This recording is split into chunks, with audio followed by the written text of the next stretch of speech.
Welcome to Ngosi Talk Shows. Lead from within. Find your own voice. Challenges we have had to overcome in 2020. Find your own voice. The world has become united by the unseen, knowing there are no guarantees for tomorrow. Lead from within. Find your own voice. Let the world hear your voice and be filled within. For the day has come for you to be a great leader. The time has come to break away from the pain, distraction, experience the unthinkable.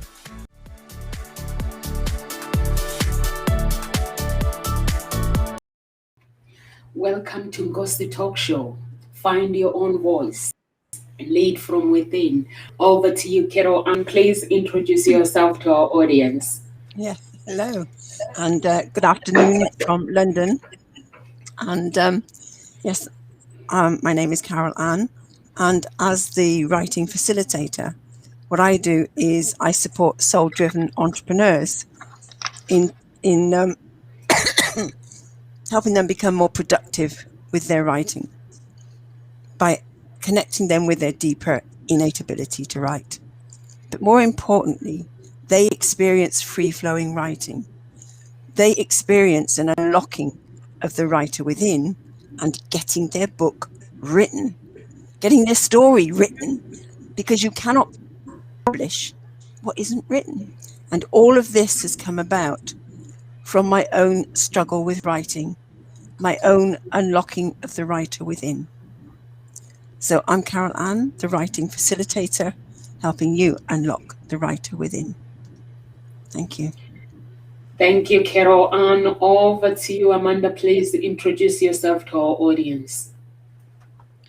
My name's Amanda Cottrell. I'm coming to you from Calgary, Alberta, Canada. It's bright and early here, and I am a teacher, an author, and an illustrator, and I help people find their own unique creative capacities within themselves.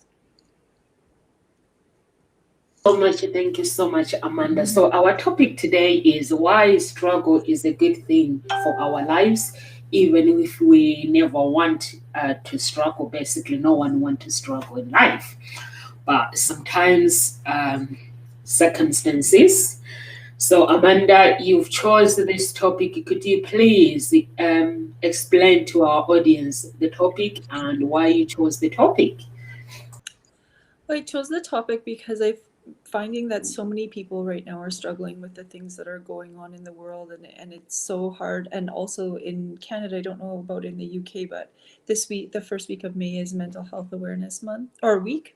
And so I was thinking that when we talk about mental health quite a bit, and it's more open now, but we don't always talk about our struggles.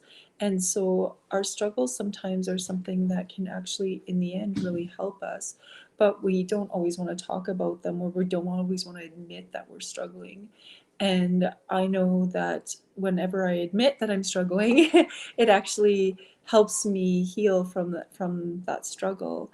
And so, and also having really good friends to talk to, or a good psychologist to talk to about, and actually admitting that you are struggling is like the very first step towards healing. And I think that is something that so many of us need, especially right now, is to be able to like take a step back from that pride.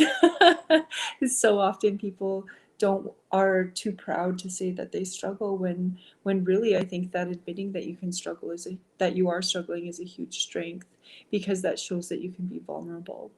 And Brene Brown does a whole bunch of research on vulnerability, and how being vulnerable actually can help empower you. And so, and how vulnerability is a strength. And so I think sometimes when we are struggling, I know when I'm struggling myself as well, that I feel like I'm the only one going through that, and that why can't I get out of this like mental cycle? And really it's something that so many people struggle with, and I think we need to open up the conversation a little bit more. Thank you so much. Thank you so much, Amanda. Carol Ann, do you have anything you'd like to add? Yes, and I think that's an important point that Amanda just made there about people feeling they're the only one going through it. And that's why it's important to go into groups, join groups where you can talk about it and actually find that other people are going through the same struggle, or even maybe a different struggle, but they're still struggling with something.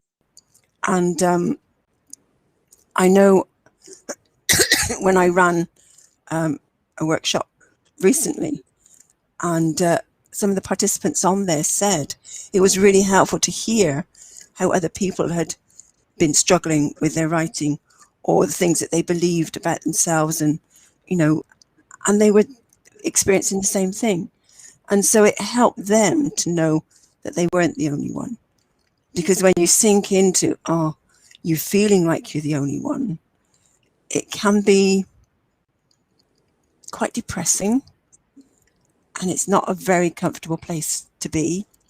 And unless you can master being with that, it's more important to sort of realize that others are going through it. And struggle is actually an important part of learning. And scientists have actually now discovered, or started to discover, that it helps your brain to grow and develop if you put yourself through struggle rather than someone else taking it on and doing it for you. It actually helps you to find ways of overcoming that struggle. It helps you to be, what's the words I'm looking for? Resilient. I've lost the words, but they'll come. And maybe they won't come right now, but they will come. And that's always been my struggle over the years, is actually finding words that I wanted to be able to say, to express what I was feeling. And having worked with that struggle over the years to unlock the writer within, words do come more easily. But I'm much more comfortable at saying, I can't find the words right now, and then give myself time to find them, or for it to come. And I think that's something that is key here, is that we don't allow time for people to struggle. We're so quick to jump in and say, oh, let me do it for you, or let me solve it for you, or show you the way, or show you how to do it, rather than giving them time and patience, and just being there as a support, to support them, And I remember when my grandchildren used to be small and they'd be on the climbing frame, and I'd be just there, and they'd be struggling to sort of get across the climbing frame, and I would just talk them through, just say, well, what could you do, and where can you put your hand, where can you put your feet, and just be there in case they did slip, but they found their way across. And I was really interested to note other parents who would literally lift their child and take them across.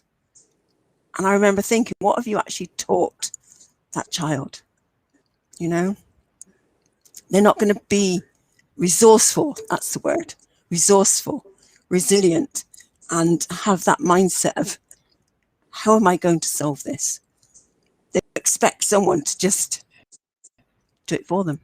So struggle is an important part of our learning, of our brain development, and of our own way of being able to solve life problems when they hit us, or land in our laps, whichever way you wish to look at it.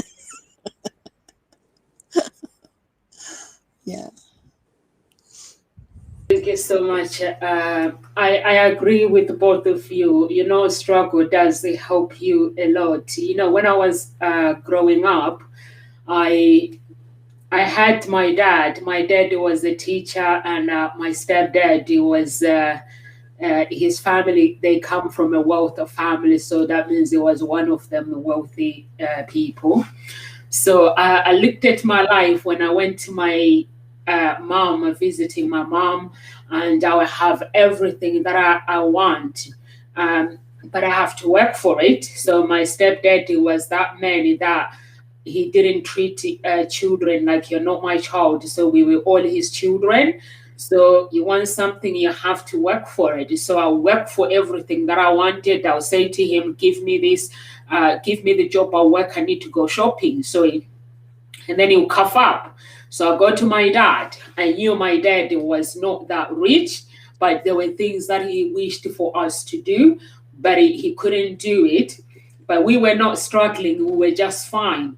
But looking at that life, both sides, and looking at my stepdad, how hard he was working, and looking at my dad, how hard he was working, and coming from a two different family, and looking at myself, and I was like, I don't want to struggle like this when I'm older.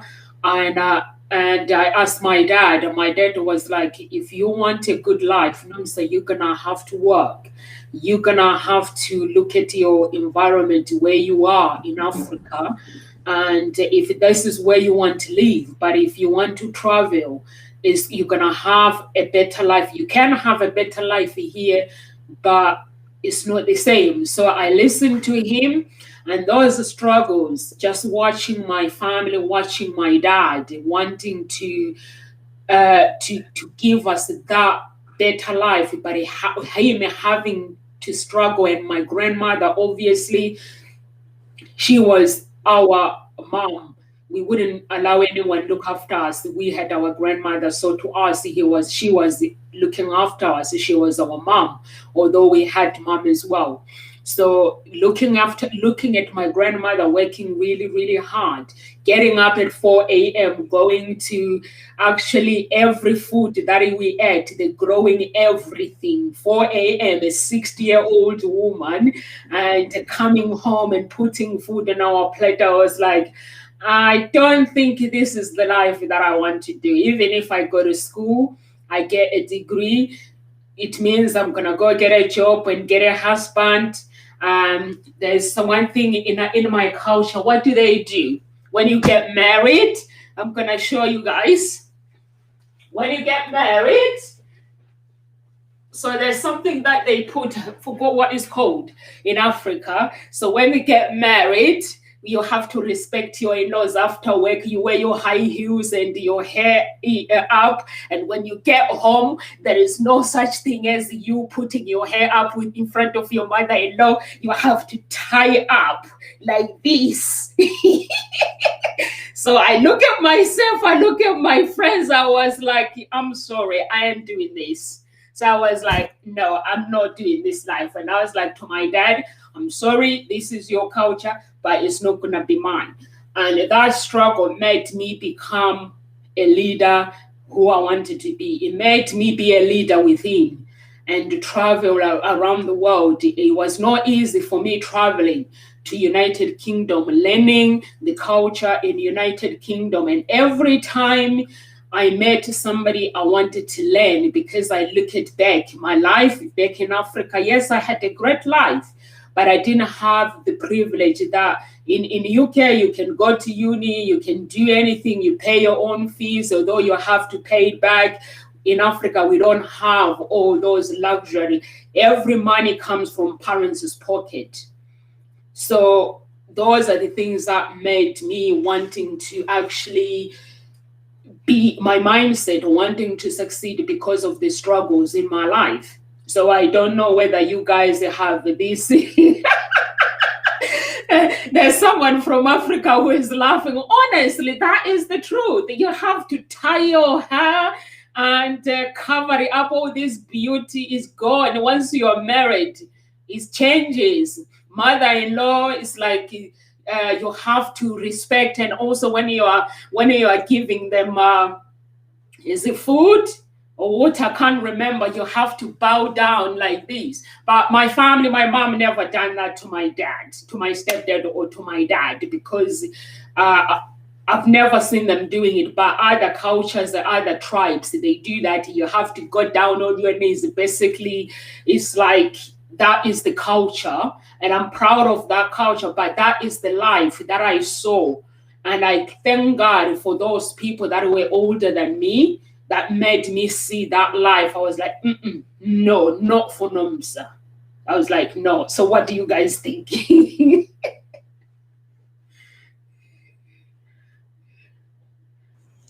Yeah, I think I that's love something that. Yeah, Go ahead, sorry, yeah. Caroline. Yeah. Okay. I love that you actually made that decision, you know, and as you say, and you've acknowledged what they've been through and what they went through, so that you could actually make a decision and say, no, that's not what I want. And that's brilliant. And your struggle was then moving on from that and being a stand for, this isn't what I want. And I acknowledge you for that, because that takes courage. But yeah, it's great that you've actually had that experience so that you can find your own way and what you want. Yeah. And no trouser. Somebody's just reminded me that no trouser allowed in our culture in front of mother-in-laws or father-in-laws. But now they are okay. You can wear trousers, but I wasn't bothered with the clothing and stuff, but I was bothered with the big things, just looking at the culture. Basically, in our culture, even in front of your father, you can't wear trousers. But with me, what my stepdaddy did was, you can't buy a trouser with my own money. If you want to buy a trouser, I'm going to fund you to change your life. You go and do some work, you come back, wearing a trouser is fine with me. So in that way, I came here to England, I played football, I earned money, then I go home and I see the man looking at me with pride, wearing a trouser, introducing me to his family and to his friends. It's like, do you remember my baby? She's grown now. He was proud. So that's part of the struggle. I think sometimes stepping out of those family norms is such a big struggle, because you have all of that like conditioning from when you are a child and then to step outside of that is a huge struggle for sure, especially when you go out on your own. It's scary, and the unknown can be so scary. But I think sometimes when you know that something's not right for you within your culture or your family, that stepping out is such an important thing for you to do for yourself, even though you know that it's going to be a struggle and you're going to be vulnerable by taking that step away from something that you know that's not good for you.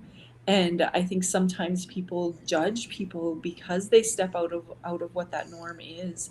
And really, we should be embracing those people who are able to step out of the norm and do the struggle and become what they want to become on their own. And I think sometimes when we make those choices, we don't realize the struggle, but then once we get through it, and you probably struggle with that a little bit even now, even after you've been away for so long, that there's still those struggles that from stepping outside of that norm from your family. And I think even in my experience, like alcoholism was something that's very prominent in my family, and I've stepped away from that completely, and I don't drink at all. And so any family events where I go to and I'm the only one who doesn't drink, they look at me like I have 5 heads.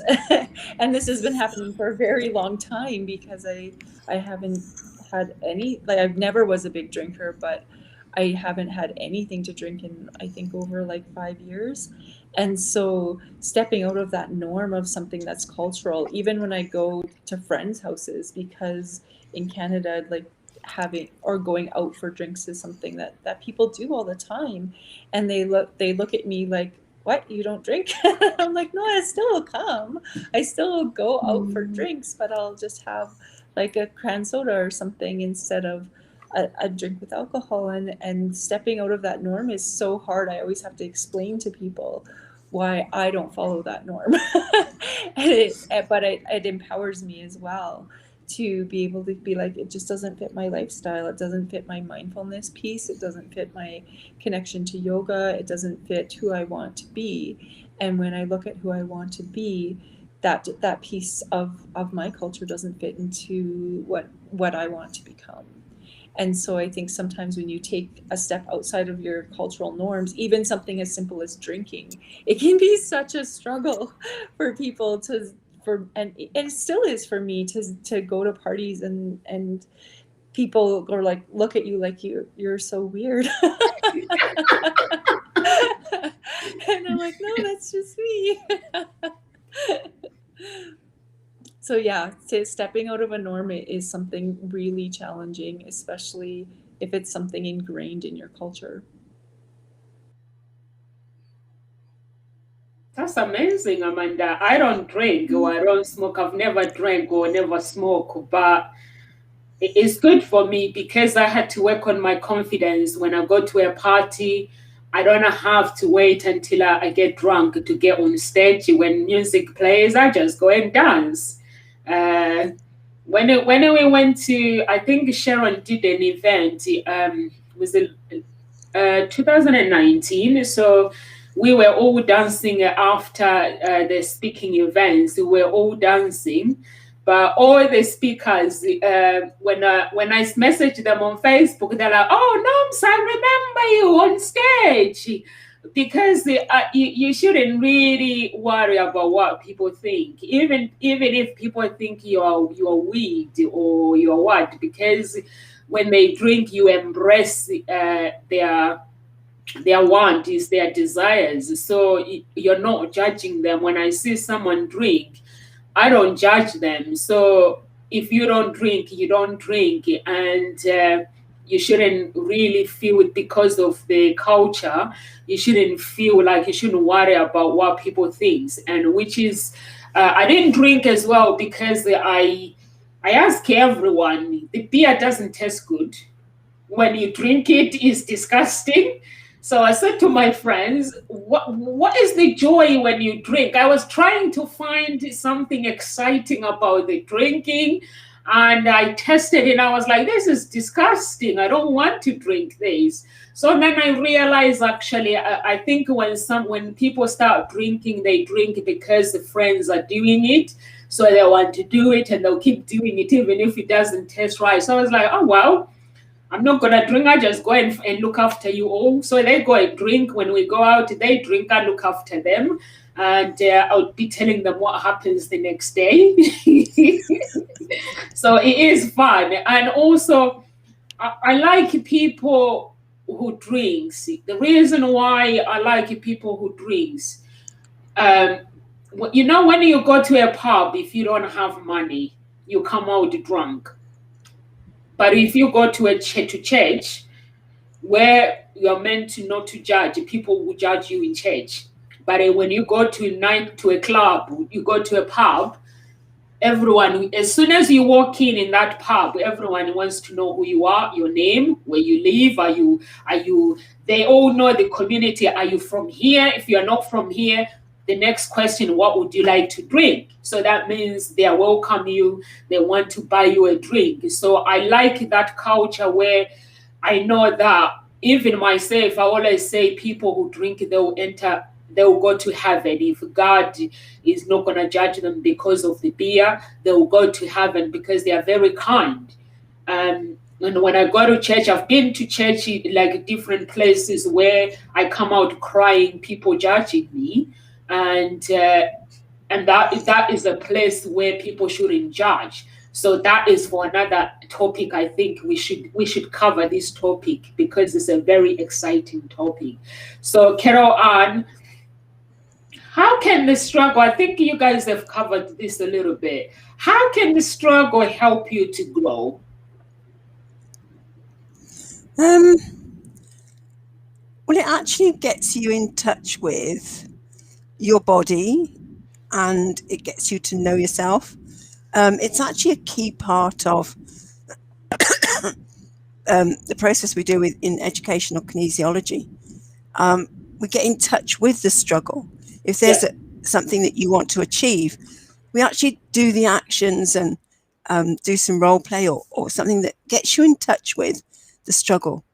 And then what you do is you notice what your thoughts are, your feelings, how the body is in that, and you really get to notice and experience the struggle. But then what's unique about this whole process is there's a section where it's what called the sort of re-education part, where we do specific activities, and it could be brain gym activities or vision gym activities, or it could be even doing some meditating or something that allows the brain body connection to actually reset itself. It will find its own way of opening up and thinking, oh, it can do it in a different way. And then we redo those activities again. And it's just like something has shifted and they become easier.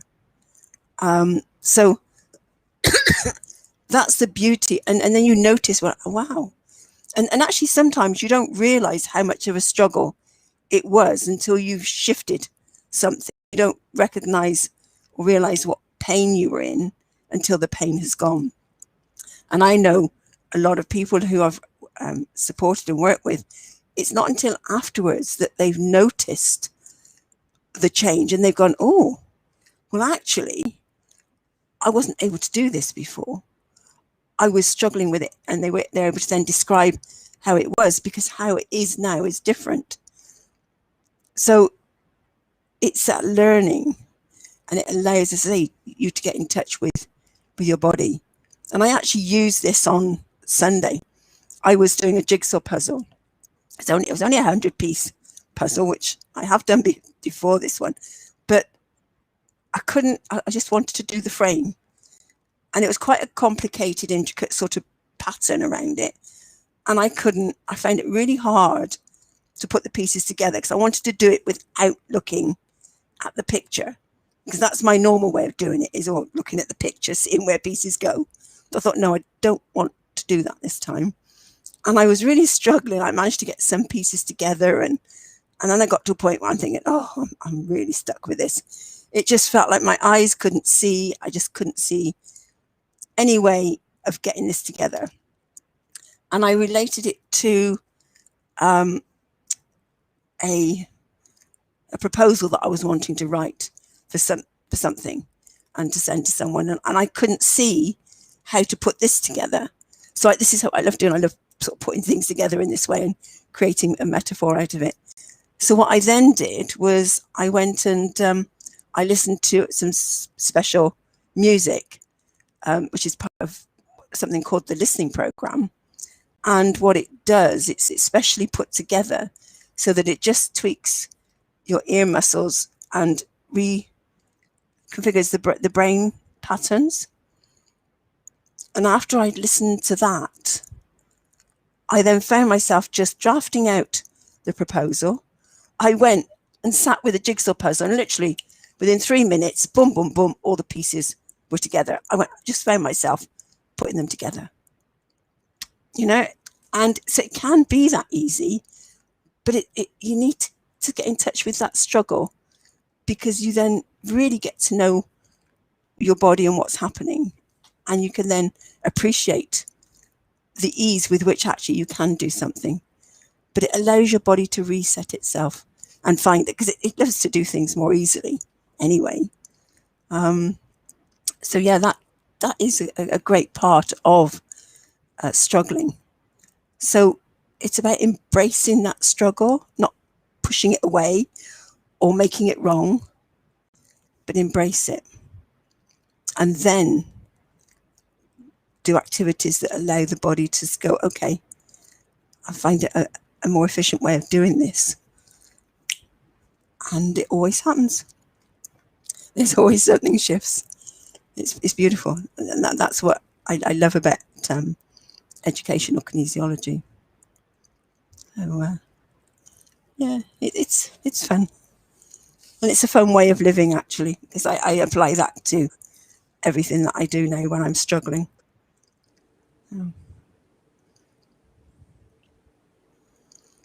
To something, Amanda. Pardon? Would you like to add something? Yeah, I was thinking in the education system, because I'm a teacher, one of the things that we talk with the students about is failing forward and the ability to look at something that you're struggling with and then actually learn from it. And something even in my own life, I learned so much more through my struggles than I did through something that came really easily to me.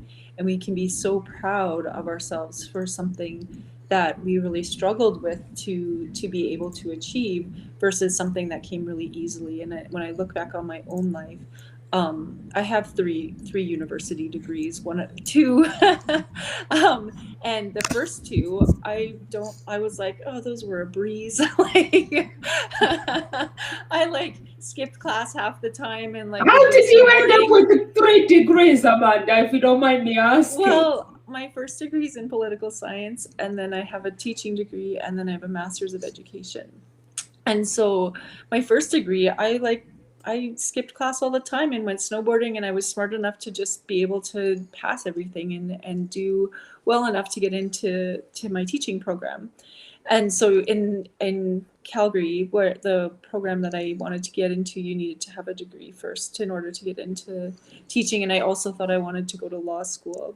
So those 2 degrees, the first 2, I was like, was not proud of, because I never had to work to actually achieve them. They were easy. I could work 3 jobs and go to university and still complete everything, and then skip class and go and ski and not really worry about it. But then when I did my master's, I had a toddler at home. Well, I started my master's and I got pregnant right away. And so then I ended up going through a divorce. And so I always look at it as, with my master's degree in education technology, I was able to work full time, have a toddler, go through a nasty divorce, and still complete my master's. And if I can achieve that, then I can achieve anything. And so when I look, and that was a huge struggling time in my life. And when I look back on that, and anytime I'm struggling now with something, I look back on that and say, I was able to achieve this. Whatever struggle I'm going through right now, I will be able to continue to work through it, even if I feel like I'm in a puddle. And I know sometimes you feel like you're in a puddle. And I know, especially right now with things that are going on in the world, sometimes our emotions just overwhelm us. And I've been finding that a lot lately with myself and with the students that I work with, where we just are like emotional puddles sometimes. And I look at it and I'm like, this is a struggle. We are missing so many of our outlets that allow our mental health to be positive and that support a positive mental health. And so we're struggling right now, and we need to allow ourselves to have that struggle and to feel that struggle, but then to know that eventually things will get better. And we will learn through this. And so I look at it as, when I am struggling right now, that I've been through worse. I can achieve so much, but those struggles that you go through are something that down the road, and hindsight is 2020, that you will look back on it and be so proud of yourselves. Whereas when things come really easily to you, you're not necessarily proud of it. And so I look at, when I'm teaching too, there are some kids that come into class and they can write pages and pages and pages so easily. And then there's another kid who struggles to write a sentence. And when that kid who struggles to write a sentence can actually write a paragraph, I am just over the moon excited for them. But the kid who can already write pages and pages and pages, I need to challenge them in a different way, because writing pages and pages and pages is easy for them. So every person has a different struggle. And when we find what our struggle is, and we can work to improve that. And I think sometimes when we're comparing ourselves to other people, it's so hard, right? And so sometimes that kid that can write pages and pages and pages can't draw a stick person. But the kid who can barely write a sentence is an amazing drawer. And so I always look at, okay, this kid can write a whole bunch, but can't draw. So what is it that I can do to support him to be able to draw something that's amazing and make him feel him or her feels successful through that challenge and that struggle. And because when we don't struggle, we are not growing in the same capacity that we do when we are learning new things and when we're challenging ourselves to achieve something that doesn't necessarily come easy to us. Thank you so much, Amanda and Carol Ann. Mahwale put there saying she read somewhere that says your cracks are where the light enters you. And I just Googled it. It says the wound is the place where the light enters you. Let your light shine through your cracks.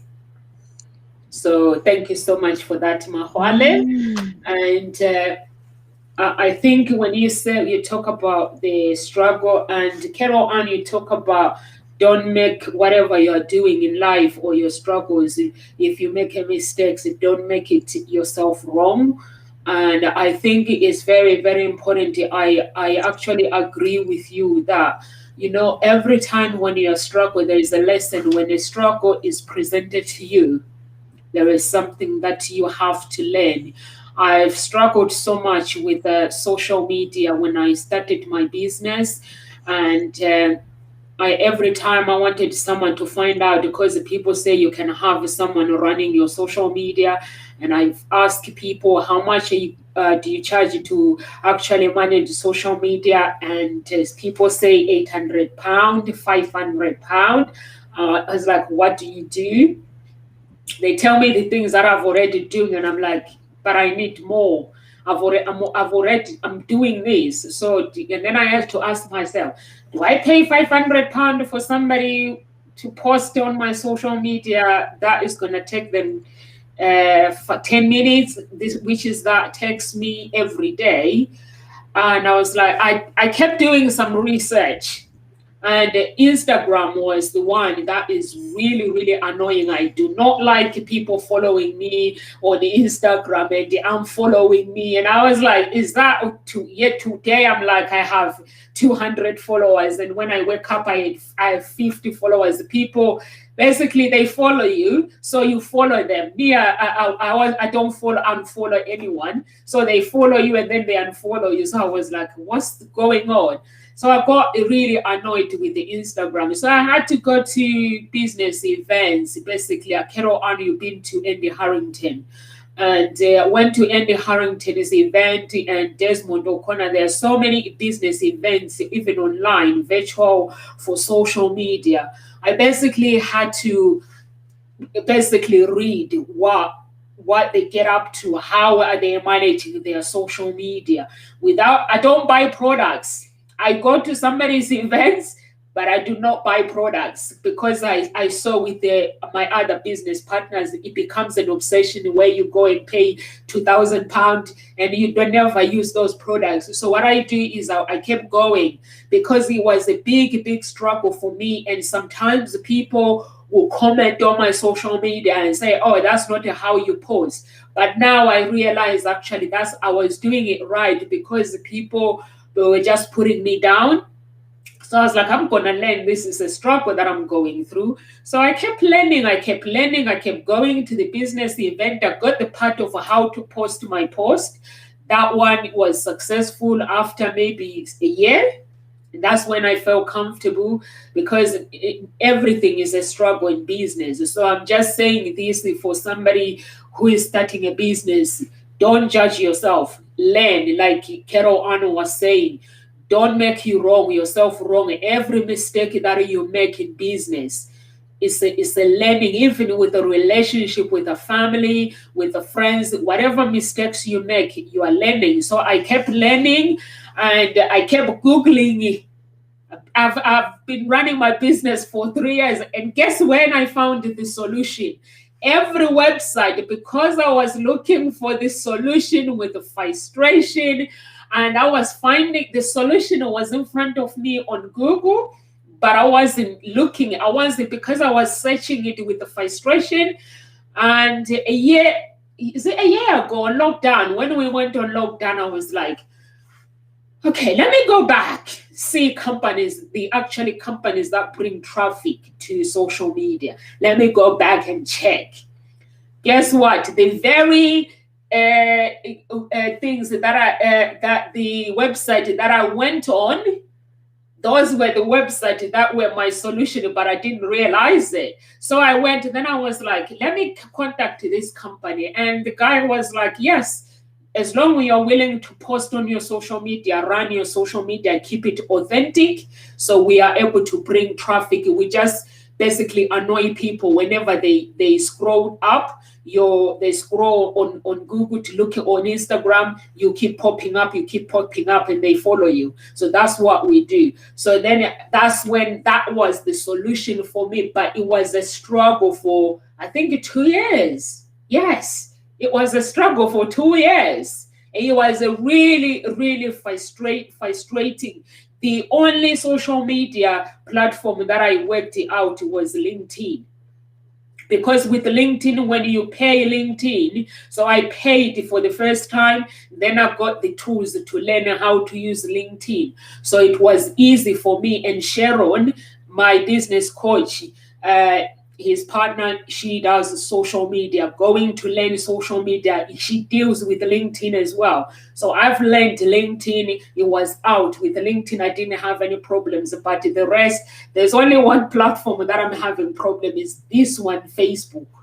Everything else, I've learned how to bring traffic. The rest, I'm still learning. So this has been the struggle for me. So the reason I'm saying this is because there might be somebody who is in the process of starting their business and they're getting frustrated. Instead of going, if you are starting, don't spend loads of money, because that money you're gonna need it later. So I spent loads of money which was not necessary. So now I know what I know now. I wouldn't have done it. So if you are starting, just learn in your own pace. No rush. People say social media has to look good. No rush. If a client wants to buy something from you, they're buying it from you. You are the seller. So you're going to sell them what you believe in your product, the product that you believe in. So you have to believe that product. It doesn't matter whether you have a website or social media. You are the face of the company. Hey, beautiful. This is our Ngozi Talk Shows, baby. It's the morning struggle here. Waking up. She is our baby. When she doesn't appear, we wonder where she is. So, Carol Ann, have you got anything you would like to add? Yeah, when I was speaking, you were taking notes.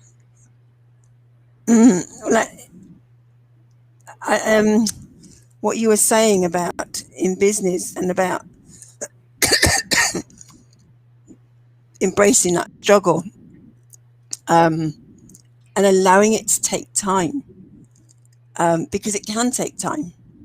You know, you said that was a couple of years before you sorted something out. You had that struggle. I mean, for me, it's been years that I've been attempting to set up my business since I left teaching, have trained in other complementary fields and done a lot of work on myself. It's been about 20 years.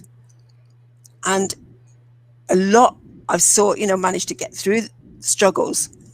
And there are still a few struggles that are still here and I'm working with. But I'm learning so much from it.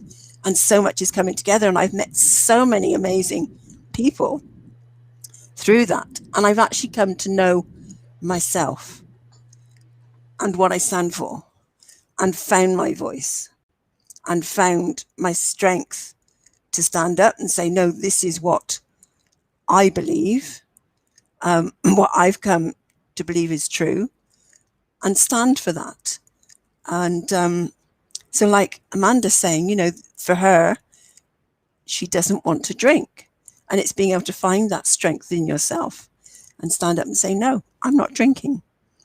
And whether you want to explain or not, it's up to you. For me, I used to drink when I was younger, and then I just got to a point where I didn't fancy it. I may have the odd glass, but I'm happy to now go and have a fruit juice or just have a glass of water, and everyone else can drink, because I just enjoy drinking water. But it's social aspect. It's just being with people, not the actual drink itself.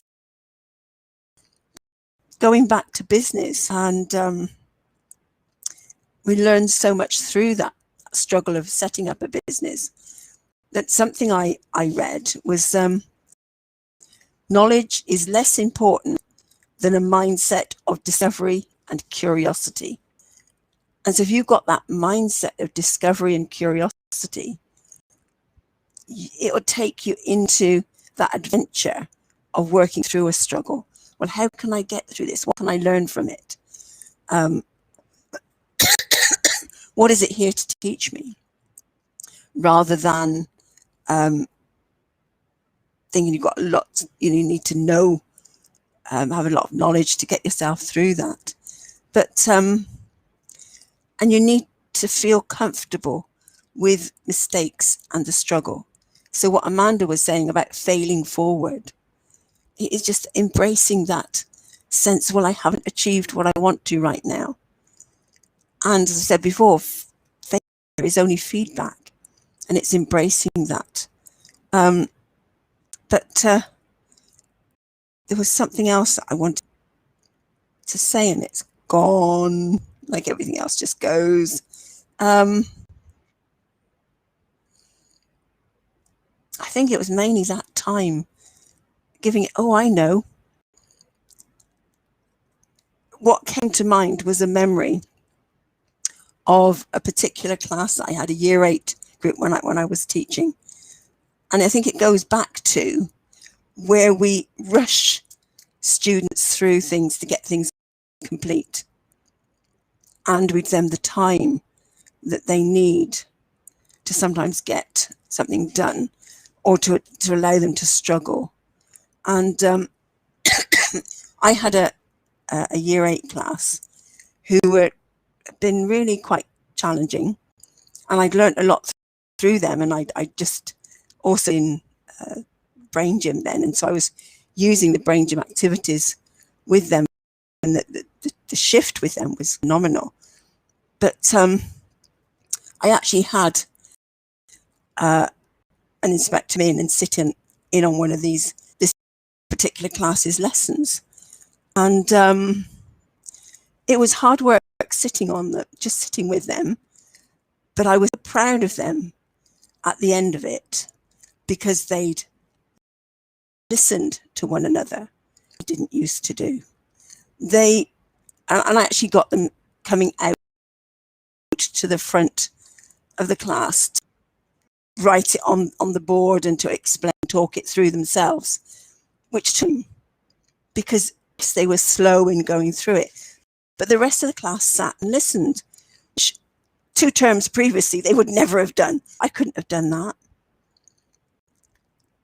And all the inspector could focus on was that the pace of the lesson was slow. I was just like a snapshot of, for me, I was just so proud of them, because they had allowed at the front to take their time to sort out, do it in front of the class. That was a huge achievement. And I think that's right there is the problem that we have. Lesson has to have pace. No, come on, get it done. No. You need to respect each child's learning journey, each child's and person's or slowness of getting something done. And as you said, Noms, it's Amanda, you were saying that, someone could just write really quickly. I used to watch my eldest daughter. She'd write, it's just like this. It was like just flowed through her pen. I used to be in awe of the way she wrote, because I couldn't write that. And, but she struggled with maths.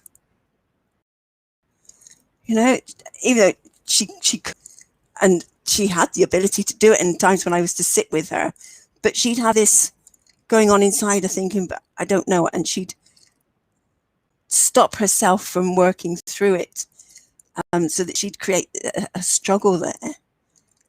And then she'd get it and she'd go, oh, is it really that easy? You know, I say, yes, it is. But that was her struggle. She didn't find that as easy writing. But it is allowing yourself the time. And I think if we allow students the time to struggle, to find their ways, we give them the resources to then, in their own life, in a job that they may into, or in sorting out, having a business, and give themselves time to set up a business, rather than thinking, oh God, I've got to get this business right now. It's about embracing that struggle, giving it time. I think that is a really key point there. Yeah. Oh, thank you for bringing that up, Lisa. Thank you so much. Thank you so much, Carol. And do you have anything to add, Amanda? Yeah, I was thinking about our struggles and the things that we can enjoy in struggles, and anyone who's been a parent knows that at each stage of a child, there are some struggles and there are some really positive things. And I know even now, as she sits here beside me and I'm struggling with patience, I look at it as like every single stage that my child has gone through, and as a parent, there are so many wonderful things about each stage, and then so many struggles with each stage. And so I think that when we are struggling with something, we have to recognize that it is just a stage, and that we will get through it, and that we will learn more as we move on. And maybe what you need to learn is patience. And so I think too that when we struggle with something, we sometimes just want to rush through it as quickly as possible, and that isn't necessarily we'll learn more from it if we sit in that and we don't rush through it, and we take the time to actually embrace and learn from those things that we are struggling with. And so right now, when there's so many different things, like not being able to go, I don't know if you guys are more open than us, but like all of the gyms and yoga studios are closed, and so I've been really struggling with not being able to go to yoga, and with her not being in as many that all of kids sports are shut down right now too, and so not being able to have her in the events that she goes into as well are something that I've been really struggling with, to keep her busy and engaged and not just playing on her phone the whole time. And so that's a new struggle for me, is because before it was like, come home from work, go to piano, go to yoga, and then it would be come home from work and then go straight to soccer practice. And whereas now it's come home from work and what are we going to do tonight?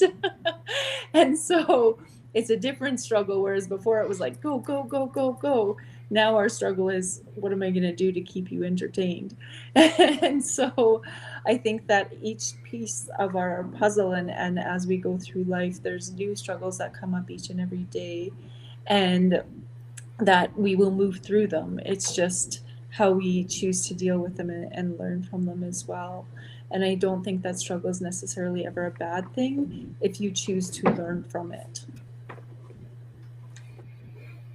Thank you so much. Thank you so much, Carol. And I think we all learn from our struggles. For me personally, I learned from my struggles. And Mohale, she's saying the same thing as well, that when she's going through something, what motivates her is to reevaluate where she is at, and then you take different action, and try to have a new strategy to get where she needs to be, and which is, I think, is the right strategy to reevaluate your problems. Carol Ann always say this every day when she's on: don't make yourself wrong, or whatever you do in life, don't make yourself wrong, and just look at the problem and see basically the cost. I always look at the problem and ask myself, what is it costing me for being unhappy with whatever I'm doing? And then I have to find a solution. And also without pushing myself, because when you push myself, it's anxiety, it's got to be done now. So I always take my time so I can find a solution that can take it long-term solution and not a quick fix solution. So thank you so much for that. And Carol Ann, I know you're writing some notes. Before we leave, is there anything you would like to leave with our audience based on what Amanda was saying? I saw you nodding your head. Yeah. There's just, I was just listening to you and things go out of my mind. But I think, what Amanda was saying, new struggle up. There's always something you think sorted thing out, but then life has a way of producing other struggles for you.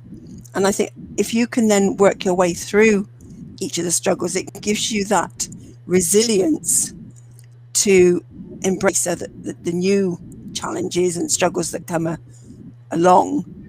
And so you can then find a way, by being resourceful, find a way through them or around them, and know that actually, yes, it is only at this moment in time. Things do change. And I think that was a really valid point that Amanda made there, that it's only this moment in things do change. And actually, I was reminded of something that I read, and it reminded me of something that I used to do. It says research shows that people who struggle with a problem on their own before receiving assistance actually perform better than people who haven't had to struggle on the second time they encounter a problem. So next time they encounter it, they're able to deal with it more easily.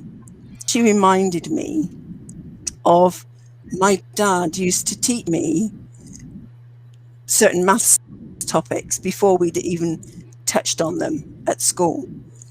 And I used to sit and I just listen, and I didn't really understand what he was saying. I would just listen and just be with that, and just, there was a struggle to understand it, but I didn't even attempt to understand. I just listened. And then what I found was when we were taught it at school, there was a familiarity to it. I found that I then picked it up much more easily. And so sometimes it's that first time that you encounter a struggle or something you're not sure about, or something that is being explained to you. It's just about being with that and know that the next time it comes up, you'll be able to pick it up. And so yeah, I always, bless my dad and love how much taught me, even though I didn't understand, because it was quite a lot of the higher maths that he was teaching me.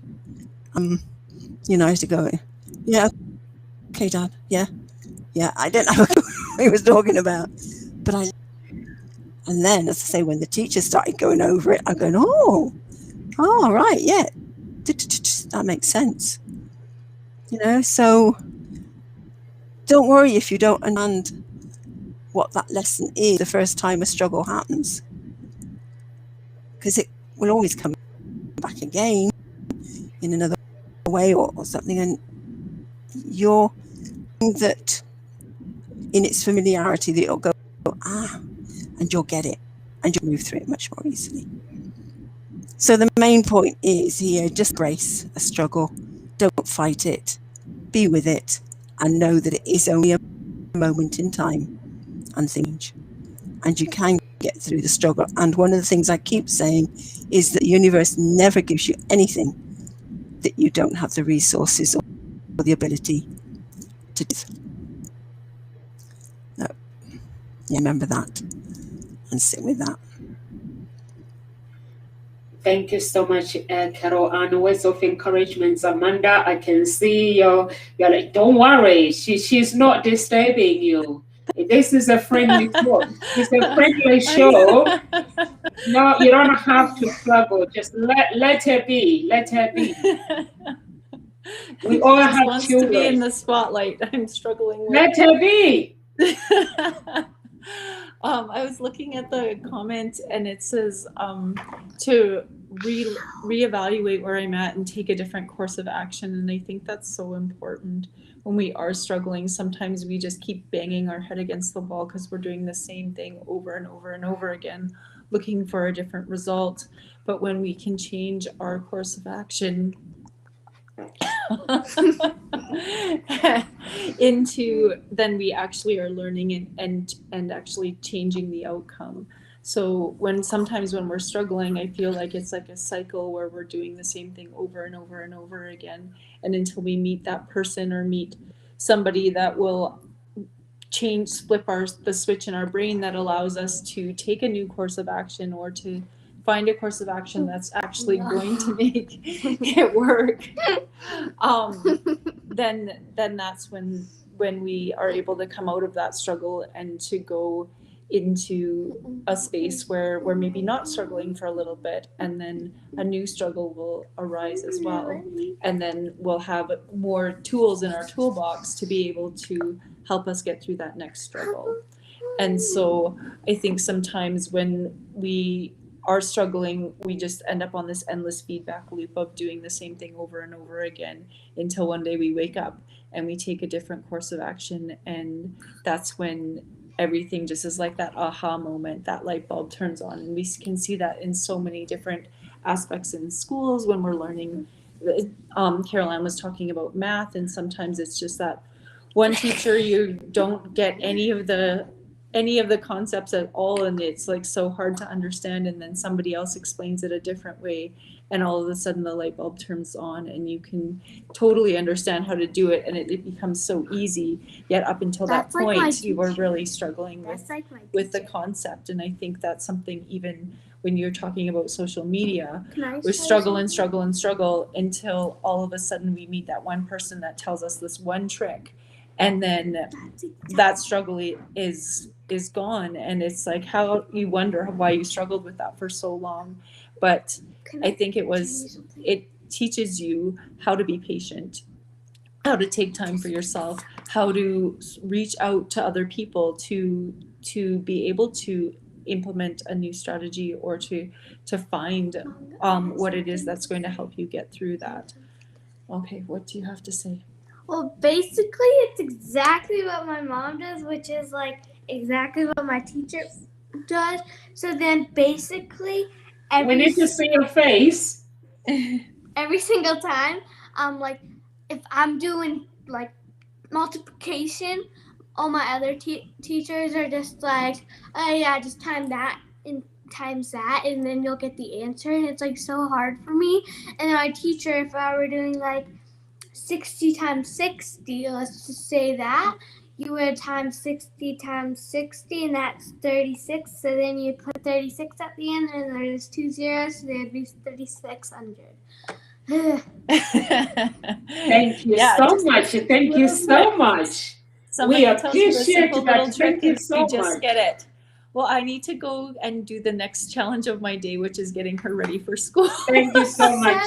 We are finished anyway. Thank you so much, guys. Right. For those who are watching Gossip Talk Show, please, we are here Monday to Friday, 1 p.m. UK time. So please, if you like this video, press some heart button and share it with your friends and your family. And live with grace, everyone. God bless you. We'll see you tomorrow.